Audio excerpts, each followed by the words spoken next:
Friends అందరికీ నమస్కారం. Friends ఇప్పుడైందిన వార్త, తిరుపతి ఘటనపై చంద్రబాబు తీవ్ర ఆగ్రహం, మరో సంచలన నిర్ణయం. వివరాలు వీడియోలో తెలుసుకుందాం. వీడియో స్కిప్ చేయకుండా పూర్తిగా చూడండి, అప్పుడే కంప్లీట్ ఇన్ఫర్మేషన్ అయితే తెలుస్తుంది. అలాగే ఇంకెవరైనా మన ఛానల్ సబ్స్క్రైబ్ చేసుకోకపోతే వెంటనే సబ్స్క్రైబ్ చేసుకోండి. ప్రభుత్వం నుంచి వచ్చే ముఖ్యమైన అప్డేట్స్ అన్ని మిస్ కాకుండా మీకు ముందుగానే తెలియజేయడం జరుగుతుంది.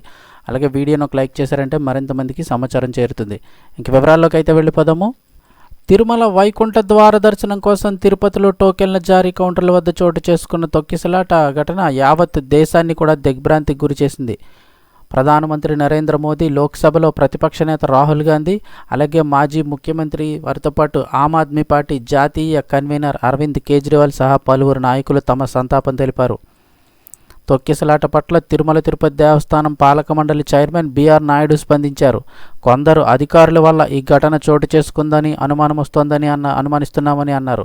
టికెట్ల జారీ సెంటర్ వద్ద ఉన్న డీఎస్పీ గేట్లు తెరవడం, ఆ వెంటనే తోసుకుంటూ ప్రజలు రావడం వల్ల ఈ ఘటన జరిగిందని, మొత్తం 6 మరణించారని అన్నారు. ఈ ఘటన తర్వాత ఆయన విలేకరుల సమావేశంలో మాట్లాడారు. నేడు ముఖ్యమంత్రి చంద్రబాబు నాయుడు తిరుపతికి వస్తున్నారని, గాయపడ్డ వారిని పరామర్శిస్తారని, అలాగే ఎక్స్గ్రేషియా కూడా ప్రకటిస్తారని బిఆర్ నాయుడు అన్నారు.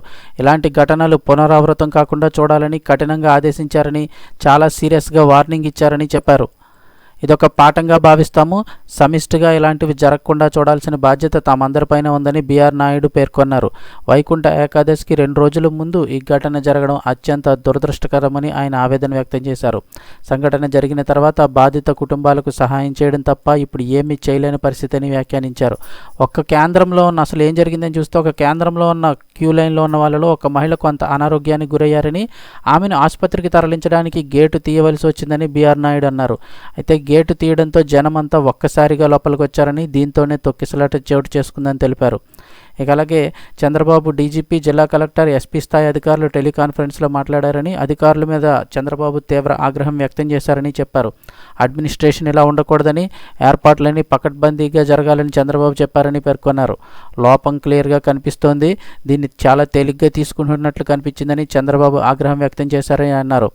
అయితే తిరుమలకి రావద్దని ఎవరు అనలేదు, గొడవలు జరుగుతాయనే అనుమానం తమకు ముందు నుంచి ఉందని, తిరుమలకు రానివ్వరేమోనని, దర్శనం చేసుకునివ్వరేమోనని వదంతులు వ్యాపించాయని బిఆర్ నాయుడు అన్నారు.